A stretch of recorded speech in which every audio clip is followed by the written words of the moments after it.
Dude. Holy shit. I feel like I should be like on heavy drugs right now and trying to get into that car.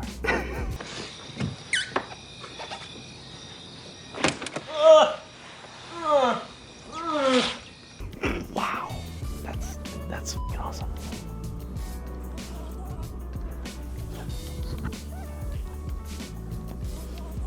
What? Look at this, dude. Holy shit. Why are we whispering? I don't know. Dude, this is crazy. What the? I'm sorry, I feel so... Dude. Oh my god. Yeah, 510.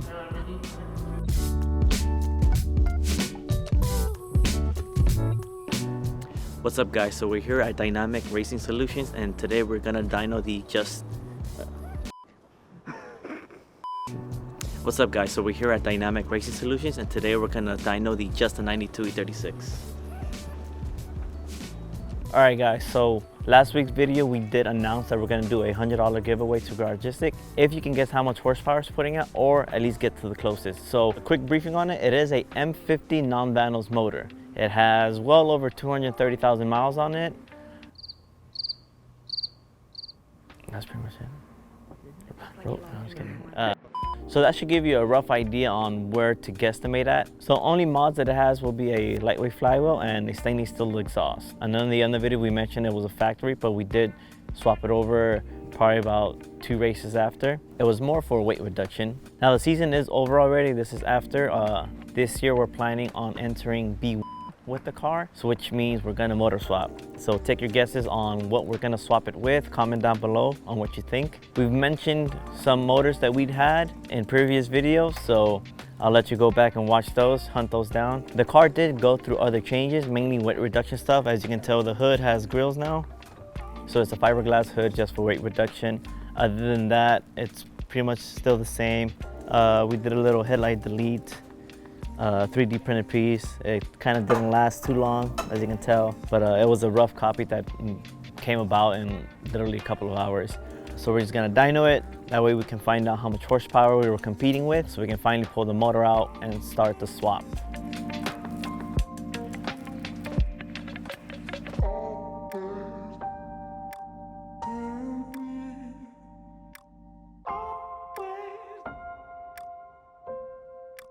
You've been telling me.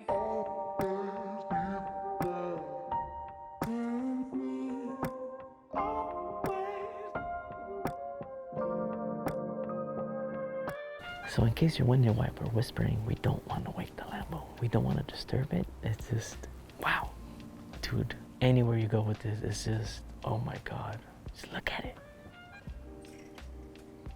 It's like you just see these on TV and shit, like actually seeing it in person, it's just like, what? They actually exist. It's almost like seeing like a unicorn. It's white too? Yeah, it's just white on white. What are the chances you're gonna see one of these just in the street somewhere? Wow. And like to reverse, you gotta sit outside the car, pop the door open.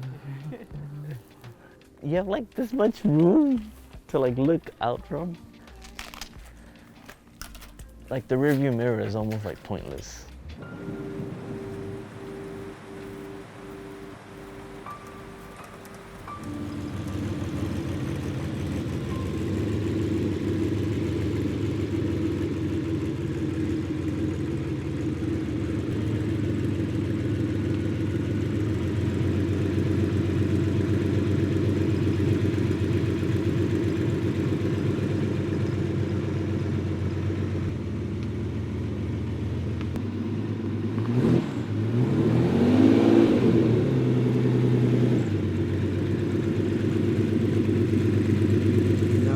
Car. Just kidding.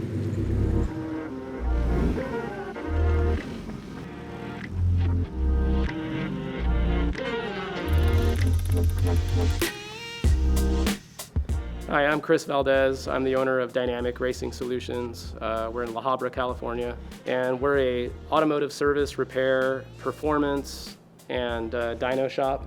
We also have done some racing in the past with Pirelli World Challenge and TC America. And today we're going to be dynoing this E36 BMW, and we're working with Garagistic to see what kind of power this thing puts down today.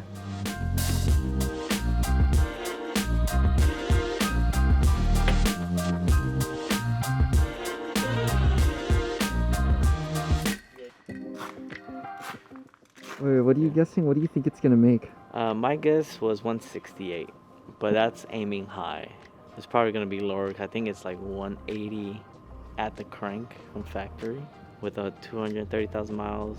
Well, at least I think the lightweight flywheel should help. We'll see.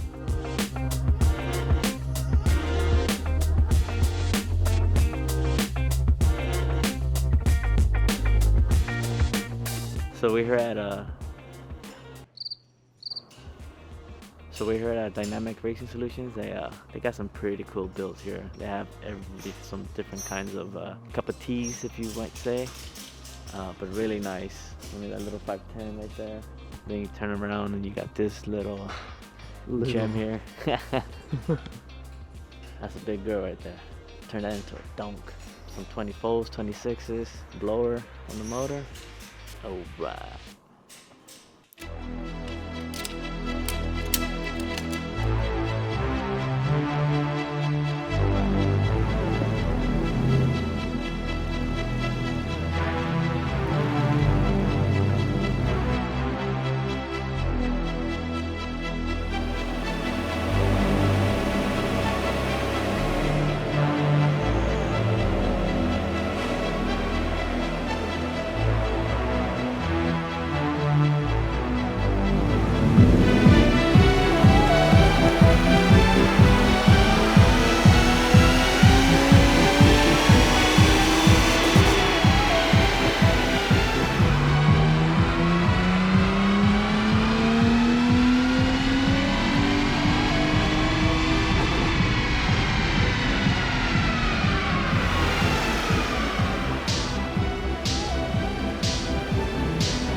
All right, so we just completed the 3 dyno pulls. Our machine is a Superflow chassis dyno, so it does read a little bit lower than dyno jets, which are very popular.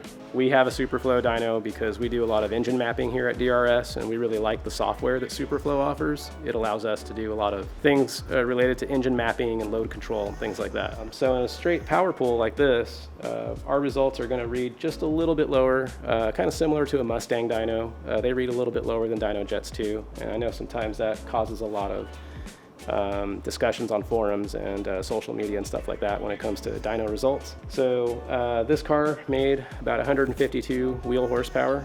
That's about what we were estimating the car would make. On a dyno jet, it probably would make close to 161 or so. 162, right in that range. This trace here is the air-fuel mixture. It is a little bit lean in the low speed, and then as the RPM increases, it does richen up, which is good. Overall, it's a healthy running engine, and it's a good running car, and we're happy to do the dyno test for you guys today. So thanks a lot. Give you guys a little walkthrough tour. We do a bit with engine work. It's kind of a separate room where we do engine assembly and things like that.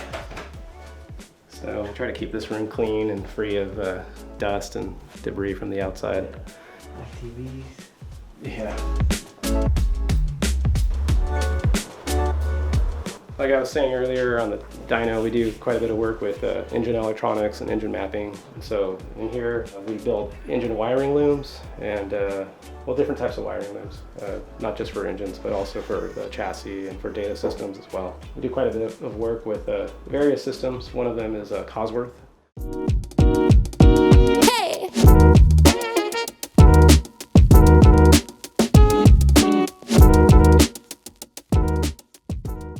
is like where we do a bulk of the service work, so general repair as well as the race prep work. This is one of our customers. He was racing in NASA and SCCA. This is an Exige. It's a factory Lotus Motorsport Cup car, and it's actually chassis serial number 1. Whoa. So it's kind of a special car, yeah. This car belonged to another customer of ours at first, and then we actually bought it off of him, and we campaigned it for a little bit in Lotus Cup, and then we sold the car to the current owner, and he's been racing it ever since. So it's a really cool car.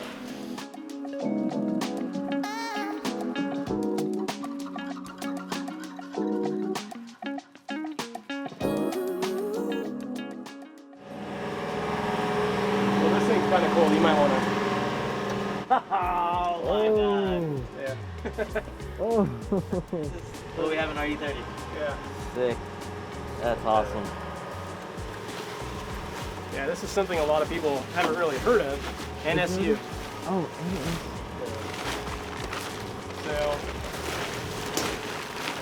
So, you guys have heard of like the Audi TT, right? Yeah. So the NSU made the first TT. So what happened was Audi ended up acquiring NSU and then created their own product line, and then later that car was kind of like a tribute, I guess, if you will, But this is the original NSU. It's turned into a race car?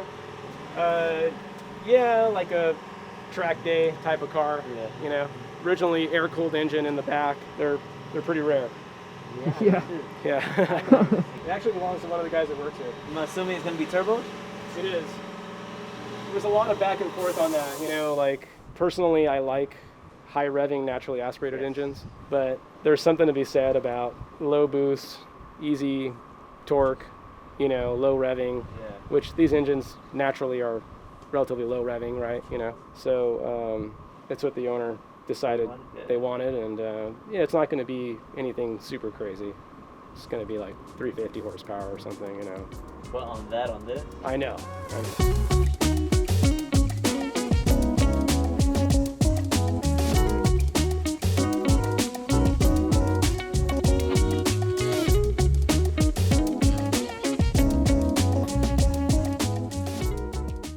Alright, we're back at the shop from Dyno. It did realistic numbers.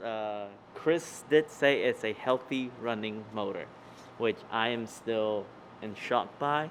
But at the same time, not surprised, I guess. I'm proud of it, that's for sure. But let's go around and ask a couple of shop guys what they think. So, first up, Rafa.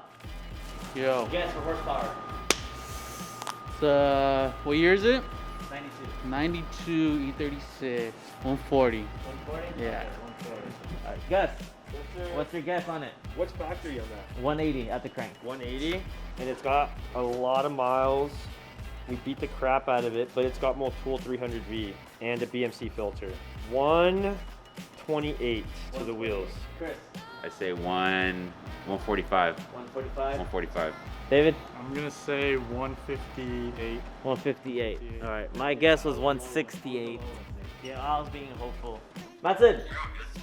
Hey, we just got back from the dyno. What's your guess on the yellow car? 143 horsepower. 143. What's your guess? 162. 162. Oh. Yeah, 169. 169? I like I like the number. Real quick. What's your guess, horsepower? On my baby? I'm trying not to compliment myself too much. Like For the zero. 97 horsepower. Dude, I don't know. It feels fast now because it's light. 155? 1.7? The machinist in me just showed. 170? 170? I'm going between. That'd be ridiculous. You never owned a BMW. I think we maintained it well, about 160. Okay. 160. That's a good guess. That's a good guess. That's a good guess. Magic number. 152. 152. He said it's a healthy running motor. Oh. Exactly. We went to Grange thinking that thing was gonna blow up first Yes. day. I told him that. He starts laughing. He's like, no, this is a healthy motor. Wow. 152. Not bad. Yeah. But yeah, 152. So we literally raced against cars that had 100 more horsepower than us. 100? Yeah. 100? Like the other two E36s, they were both at 250. Yeah. Yeah, we made people mad, but it was cool. It was cool to basically be like, wait, what are you guys running? Oh, just our poly bushings and reinforcements and the will to die. That was exciting, just seeing the actual, and like, oh shit! Well, there you have it, guys. A whopping 152 horsepower. I did aim high. I was a little more hopeful for it, but that's still good. Chris over at Dynamic Racing Solution said it is a healthy running motor, which means we're gonna pull it out and drop it in the diesel 190 coilovers, cage, and we're gonna go racing with that one as well. As for this one, keep guessing. Drop your comments down below on what you think we're gonna put in this one. We are gonna jump from B5 in Bimmer Challenge to B1. So B1 is the highest, B5 being the lowest. And we're hoping to hopefully take first place. So thank you guys for watching. Stay tuned. We are gonna be uploading more footage from the 2021 Bimmer Challenge, as well as last season's footage. So be on the lookout for those. It's gonna be good stuff. Don't miss out.